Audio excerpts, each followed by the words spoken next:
Hello everybody and welcome back to Evolving Vibes, the community for witches, pagans, spiritualists, and everybody in between.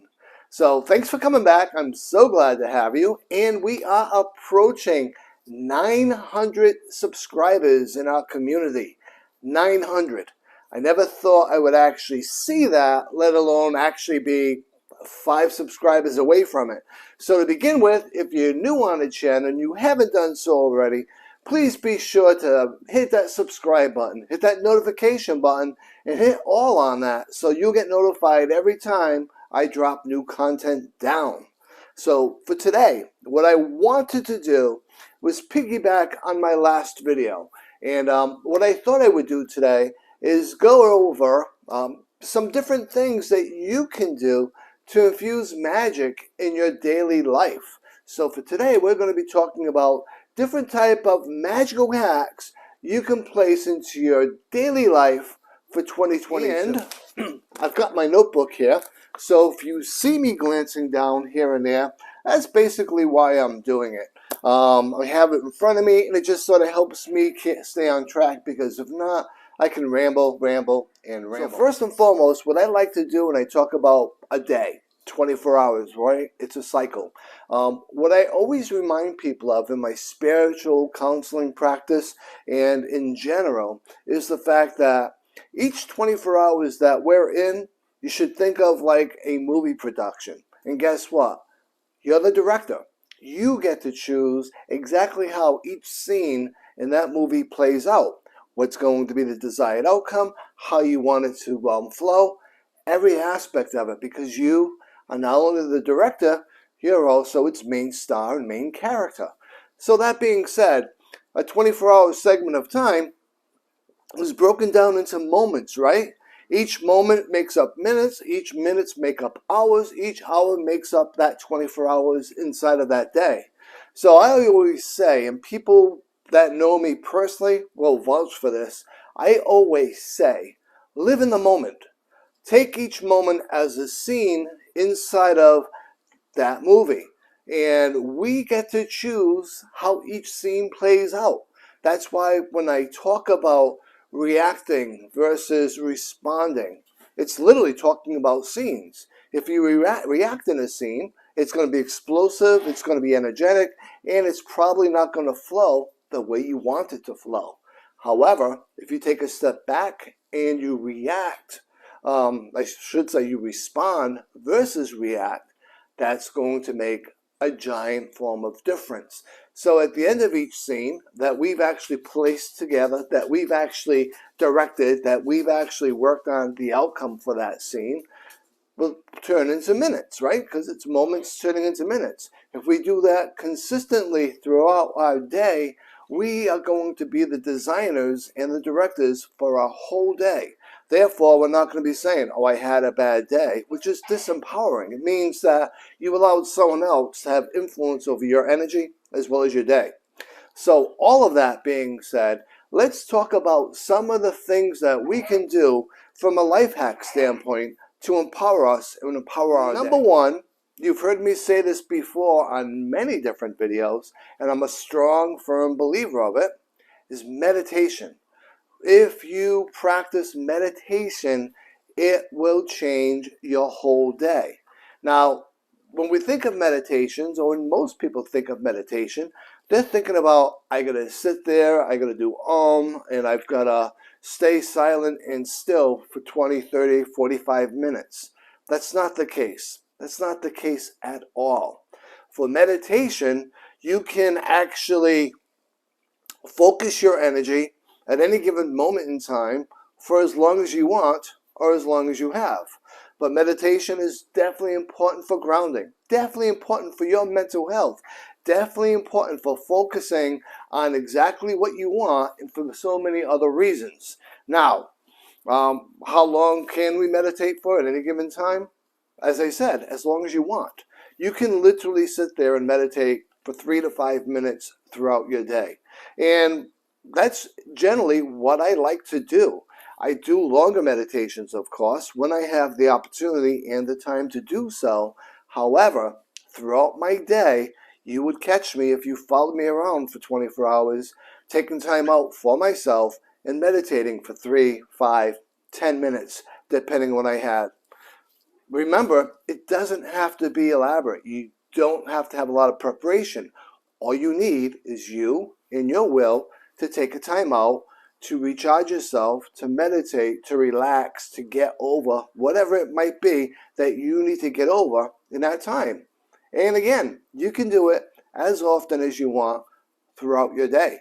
You can do it when you're sitting in traffic, waiting for traffic to move. You can do it in between meetings at the office if you work in an office.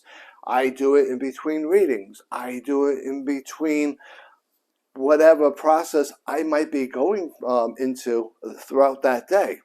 Now, what else can it do for you? Well, if you're having a dynamic day, and I say dynamic because I don't like the word challenging, stressful, anxious, all of those things, because those are man-made words. Yep, and Coco's here with me. So what I like to do if I'm having a dynamic day, I'll turn around and take a time out, and I'll meditate. I'll meditate for 3, 5 minutes. Sometimes I'll even set the timer on my clock or on my phone because I know I only have a certain few minutes to do. When I'm doing that, I'm resetting myself. If someone was pushing my buttons to get a reaction out of me, I'm taking the time out, I'm resetting myself, and I'm planning how I'm going to respond whenever I choose to respond versus reacting. You can meditate in the morning. When you wake up in the morning, after you set your intention for the day, you can take a few minutes out while you're still in bed and just meditate on exactly how you want your day to flow, exactly how you want the outcome of your day to be at the end of the day. During the day, of course, as I said, you can meditate throughout. If you're having lunch during your day and you want to take a time out, you can meditate during your lunch time. 3, 5 minutes, 20 minutes if you want to do something like that. It's really up to you. But just to ground yourself, release any energy that's not serving your vibe, and to reset yourself to go through and further on into your day. You can also do it at night when you get home to release energy. You can do a quick meditation while you're in the shower, imagining that water falling down upon you, cleansing away energy that doesn't serve your purpose, cleansing your body of any energy that might have picked up, and encasing yourself in a much more relaxing, appropriate energy for your time at home, or in between being home and where you're going next. And of course, you can meditate at bedtime, which is also something I do every night. I'll take time, I'll lie in bed, and I'll just clear my mind, and I'll meditate. And guess what? A lot of the times, I fall asleep. And that's fine. You don't have to say, oh, my meditation didn't work because I fell asleep. But you can say, my meditation worked. Really? Is that what we're going to do? And this is what it's like living with a cockatoo. But again, you can turn around and say, really, my meditation did work because I was able to clear my mind when I was going to bed, and it offered me rest enough to go right to sleep. And then, boom, you wake up in the morning and you start your next day all over again. But definitely, number one, I swear by and I insist that you try meditation. Give it a shot. Give yourself 7 days. Meditate throughout your day for the next 7 days. And next Sunday, come down back to this video and leave a comment and let me know how it worked out for you. And if you do meditate now, definitely leave a comment. Let me know when you meditate, what your process is for meditation, and how you feel you benefit from your meditation. Bringing me on from meditation to number 2, which also corresponds with meditation, is setting your daily intention. And you're probably thinking right now, number 1, hey Brian, I do that every day and it works phenomenally for me. Or number 2, what do you mean, Brian? I've never heard of setting up a daily intention. Isn't it just for spell work? Well, yes and no. So what I like to do is every morning, again, when I wake up, before I meditate, is I'll focus upon my day. Generally, we know the night before, if not the week before, what we're going to be doing that day that we're awakening. Maybe we have meetings, maybe we have readings, maybe we have to be several different places, whatever it might be. I like to set my intention for my day. What is it I want to get out of my day? What is it I need to get out of my day? And what is it that I am not going to allow into my day to either influence me or influence my day? After you've determined what your intention is going to be for that day, you can take that few minutes now, that 3 to 5 minutes, and meditate on it. Picture yourself and what your intentions are. Picture yourself actually acting through the successful versions of those intentions. Picture yourself repelling away in a positive manner the things that are not going to allow you to meet those intentions. And visualize yourself at the end of the day coming back to your home, being successful with what your intentions were and how they worked out, and how they worked out in your favor, and how you personally, along with the universe, were able to have an influence upon your day and your intentions. So you've made your intentions, right? And you did your meditation on it, correct? And now you're ready to get out of bed. So, as we've always said, intentions should have some form of action attached to it. And you're preparing yourself for your day, and you're preparing yourself to have your actions put into play for the rest of your day for your intentions. So, for me, my life hack, the very first thing I do when I step out of bed, after I've set my intentions, after I've meditated on my intentions, is make my bed. Mom was always right. If you're in the military was always right. Now, the reason I make my bed afterwards, as soon as I get out of bed, is number one, I'm taking my very first action in setting my intention into the universe. I'm saying this is important to me. This is what I need to be done in my day. And now this is my very first action in making that intention real, to make that intention successful. I'm making my bed. I am signifying my overnight sleep, and my last day has now come to an end. And by making the bed, symbolically, I'm beginning my new day with my new intentions. And this is the very first action that I am taking to make my new day successful, and showing the universe that I am ready, by taking this action, to put that intention into play. Number 3, candles. So how would you use candles? Pretty much any way that you want. You can use candles in the morning when you're waking up to more solidify your intentions that you've already set for that day. You can use candles while you're at work, if it's permitted, to cleanse your office, to maintain a very specific energy in your office, to use before a meeting to further focus upon what your desired outcome of that meeting might be. You can use candles at night when you come home to reflect on your day, to release some of the energy that you might have picked up from that day. And you can use regular candles, you can use various colored candles based upon either the intent that you want for any one of the candles and any part of the intent that you have set for your day.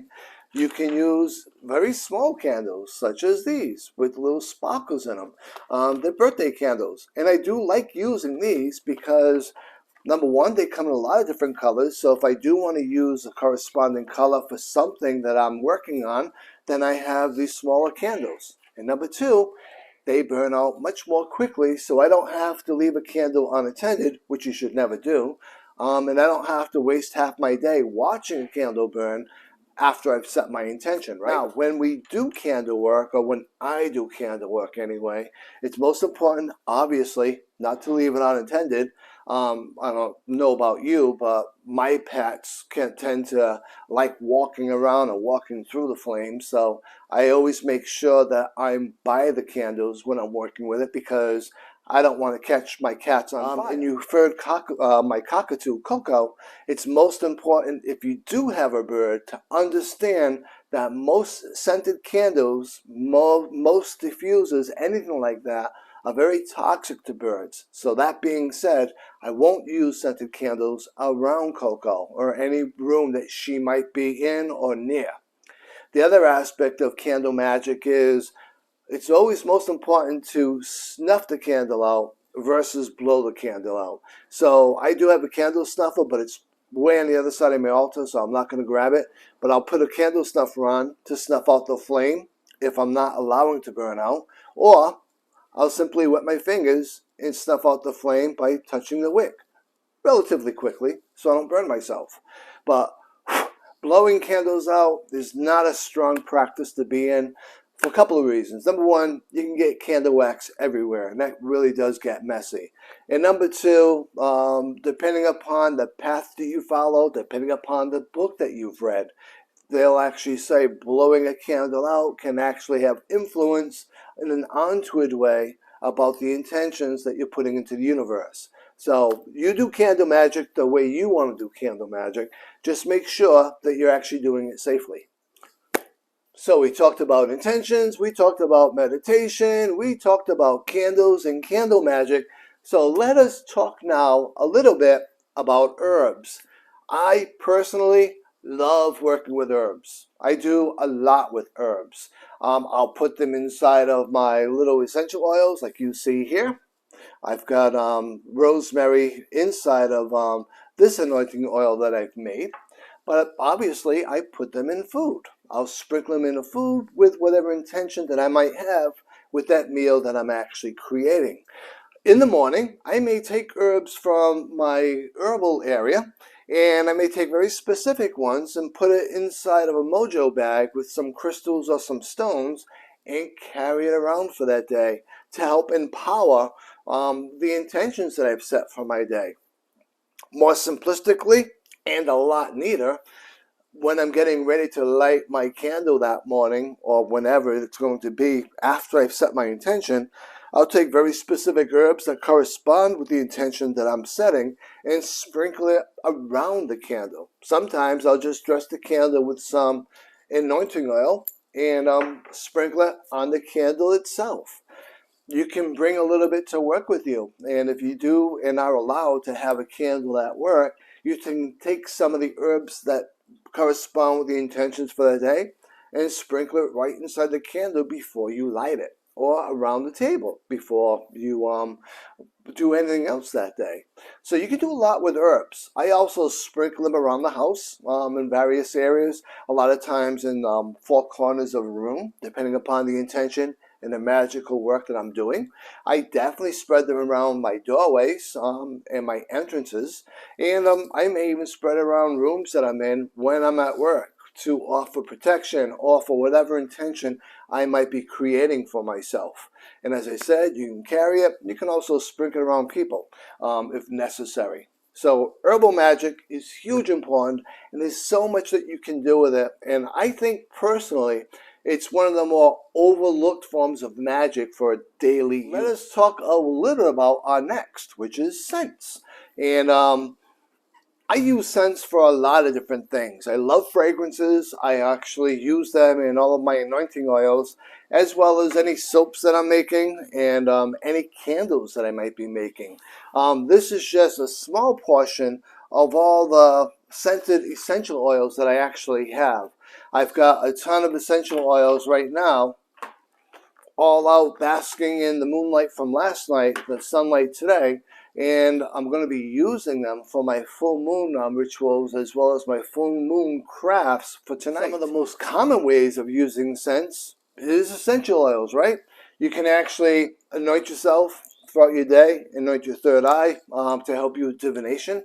You can actually use essential oils, as I said, in soaps. Obviously, they come in candles, so you can use different types of scented candles for different moods throughout your day or different actions or intentions you may have in your day. Another very common one that I use a lot are incense. So frankincense and myrrh, patchouli, white sage, anti-stress one, which has a lot of lavender in it, as well as dragon's blood. Just a very few of the incense that I have. And I'll use those in conjunction with a lot of different things. So you wake up in the morning after you finish setting your intention, after you've done your meditation, after you've made your bed, as you're lighting your candle for that intention for that day, you can also light up whatever incense you feel is going to correspond with that intention after you've sprinkled some herbs around the area that you're doing all of that. So you can see how each one of these hacks can build off of themselves. Another important aspect to consider is getting out in nature. Walking around outside does so much for your energy, it does so much for your mental health, and it does so much to help you ground and to reset. Now, I'm out in my yard right now, and so I do have a lot of nature surrounding me, which is one of the reasons why I moved where I moved. However, if you're working in a city or you're out in a city, just getting outside will make a huge difference to help reset your day.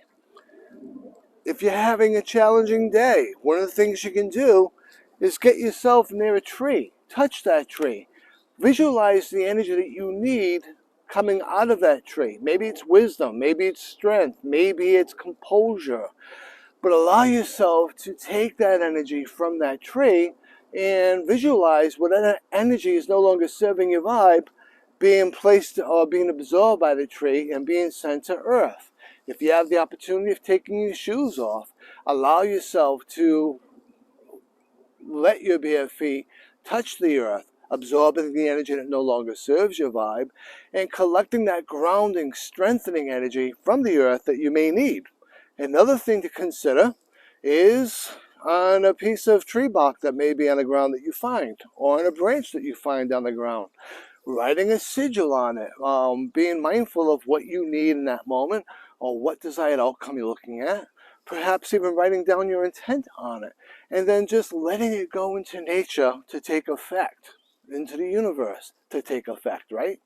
And again, if you do borrow anything from nature, whether it be a stone, whether it be pieces of wood, whether it be anything at all, try to leave an offering. Maybe it's, like I said, seeds or a piece of fruit that are going to be healthy and helpful for nature and allow you to say, thank you. And here is my spiritual payment for you allowing me the privilege of this piece of bark, or you allowing me the privilege of utilizing your energy to help with my energy.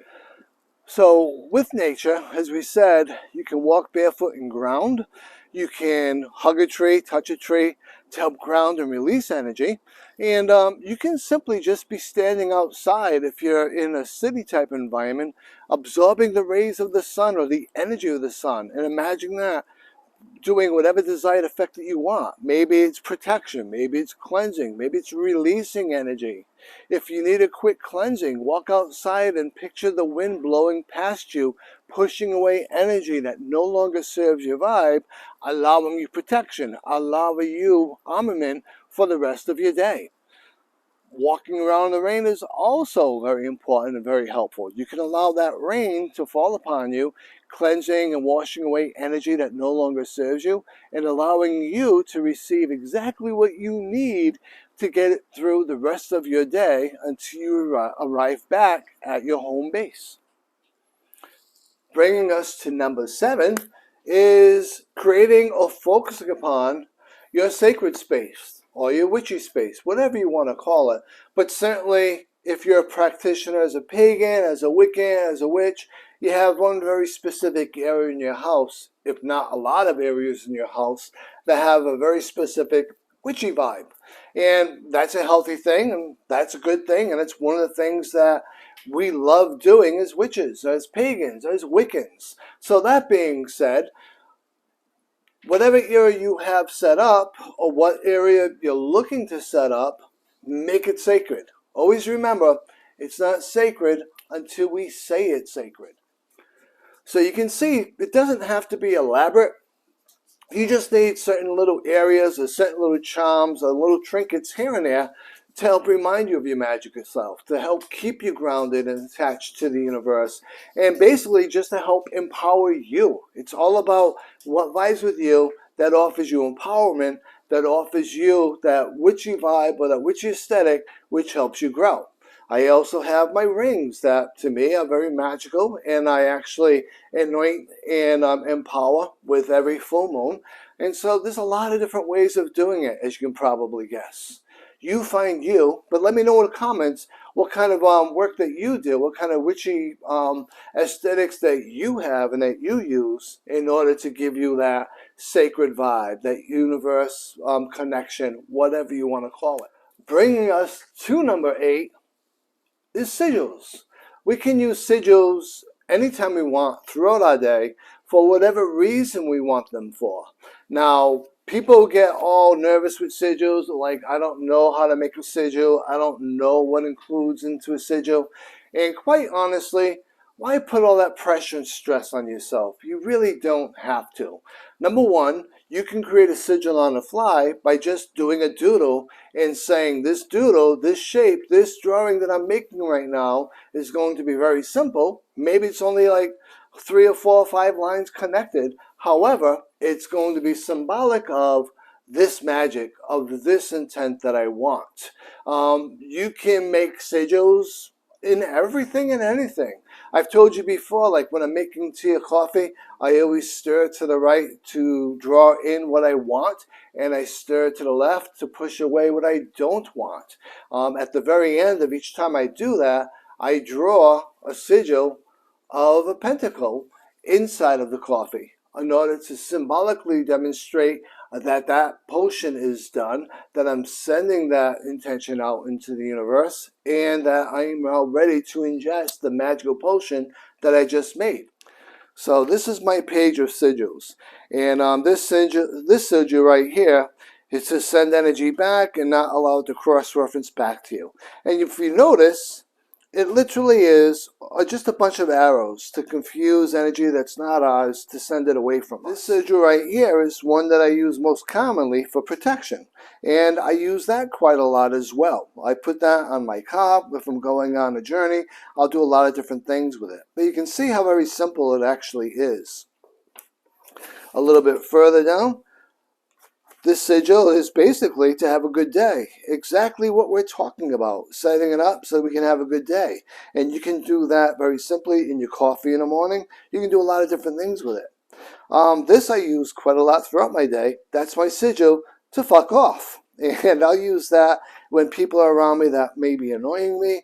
And rather than allowing them to get a reaction out of me, I'll just write the sigil down and magically tell them to fuck off without telling them to, in fact, fuck off. Number 9, which is one more before the end, is familiars and pets. Spending quality time with your familiars, with your pets, being with them to share in the energy of both of you. Giving them love, giving them cuddles, if nothing else, giving them attention. Like you hear Coco, she's literally right over there, less than 10 feet away from me, hanging out. She's been on me throughout the day, and what I try to do whenever I have time and I have the day off is keep her outside of her cage as long as I can, which is usually 8, 10, 12 hours. Gives her the freedom to know that she's part of the family, part of the home. Along with that, I wouldn't want to be trapped inside of a small room for 24 hours a day, so I offer her that same courtesy. But just making sure to have some playtime with your familiars, with your pets, it's most important. It helps remind you that everything out there in the other aspect of reality isn't actually what matters. What matters most is everything that happens within our home, within our family. It's what we actually are going out there and working for. When we have downtime, it's important to enjoy that aspect of our love and to ground ourselves and to sometimes get messages from our familiars and from our pets, because they will communicate to us if we open ourselves up to accept those communications. And finally, number 10. And what could that be? You probably guessed it. connecting with the moon. We're pagans, we're witches, we're Wiccan, whomever we might be. Our cornerstone to what we really worship most of the time is the moon and the moon phases. I don't know about you, but I'm not a huge fan of going outside during the daytime. There's a lot of sun, there's a lot of people, there's a lot of noise, there's a lot of pollution for my empathic side as well as my intuitive side. And sometimes it can be overburdening and really make me tired, really drive me down, and really make it difficult for me not to absorb a lot of the energy that I'm carrying in. I go out every evening in the moonlight, and I also go out during the new moon phase because it's quiet. I absorb that energy from the moonlight. It allows me to replenish my energy, allows me to replenish my magic, and allows me to conduct and do magical workings. I was out last night. It was cloudy out, so I couldn't really enjoy the moonlight, but that does not mean we're still not absorbing in that energy of the moonlight. So don't think because it's cloudy out, your full moon ritual or your moon phase ritual is not going to work. It absolutely will. So last night I went out and I placed my jewelry outside. I placed oils I'm going to be working with tonight, the witchy balls I'm going to be working with, and all of the materials involved in that into the moonlight to charge with the intents that I had for them, to allow them to absorb the energy of the moonlight, to make them more universally strong. But get outside and enjoy the moon. Understand the phases. Now, on my telephone, which I can't show you because obviously it's on my telephone and I'm recording with it, I have an app for moon phases, and it helps me to keep track of when the next phase is going to be, which helps me to plan out how I'm going to work on it next. In my grimoire over here to my right, I have the moon phases that I utilize corresponding with the type of ritual, type of magic I want to utilize during that phase. And again, understand all of that helps bump the magic, but the most important aspect of it is yourself and your intent and the actions you take afterwards. So folks, there you have it. That's 10 witchy hacks that you can put into your daily practice for 2022, for 2023, for 2024, anytime you want. But I just chose 2022 because this is the year I'm making this video. I do hope you enjoyed the video. Let me know in the comments what practices you might have throughout your day. And if you don't practice any one of the practices or hacks that I brought up in this video, let me know in the comments which one you might be looking to adapt. And let's not forget that 7-day challenge for meditation. Write it on your calendars. Next Sunday afternoon, I want you to come back to this video and write down in the comments what kind of changes were made in your life in taking these practices, or some of these practices, or at least just the meditation practice, and putting into play for the next 7 days. Also be sure, watch one of these 2 videos below because it will definitely help push our channel and our community up into the algorithm to get more views, and in turn get us to 1,000 subscribers. Make sure to tell your friends about the channel and about the community. Get them to subscribe as well. Let's get that 1,000 subscribers by the end of next month. All right? And as always, thank you for watching. Thank you for being a part of the community. Be safe, be well, and be blessed.